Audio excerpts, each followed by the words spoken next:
రుద్రాక్ష ఎందుకు ధరించాలి? తల్లి గర్భము నుండి ధనము తేడెవ్వడు, వెళ్ళిపోయేడి నాడు వెంట రాదు. లక్షాధికారైన లవణమన్నమే గాని మెరుగు బంగారమ్ము మింగబోడు. మీరు ఏమీ సంపదల్ని ఇక్కడి నుంచి తీసుకువెళ్లేది ఉండదు. ఇక్కడే వదిలిపెట్టి వెళ్ళాలి. మనతో వచ్చేది మన మంచితనము, మన పుణ్యము, మన కర్మ. ఇది మంచి కర్మలు కావాలి అంటే సత్సాంగత్యము, సత్పురుషుల సాంగత్యము, అలాగే సత్సంపద కలిగి ఉండాలి, సత్సాంప్రదాయం కలిగి ఉండాలి. రుద్రాక్ష ఒక దైవికమైన సంపద. వేసి చూడండి, అది వచ్చిన తర్వాత ఎన్ని మార్పులు వస్తాయో.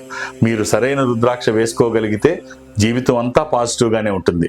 మన మీద శత్రువులు ఉండరు, శత్రు భయాలు ఉండవు, వ్యతిరేక శక్తులు మన మీద దాడి చేయవు.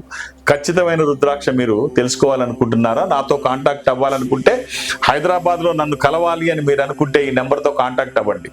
హైదరాబాద్లో కలిసే అవకాశం ఉంటుంది. ఖచ్చితంగా మీరు ఏ రుద్రాక్ష ధరిస్తే మంచిదో చెప్పే ప్రయత్నం నేను చేస్తాను.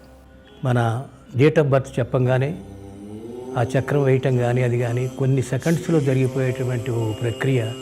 అది అనుభవిస్తే తప్ప, అనుభవయోగ్యం తప్ప ఈ ఎక్స్ప్లెయిన్ చేయడానికి మాటలు చాలు. అలాంటి వారు మనకి ఇప్పుడు ప్రస్తుతం ఒక్క పాండురంగారావు గారే ఉన్నారేమో అని నాకు అనిపిస్తోంది.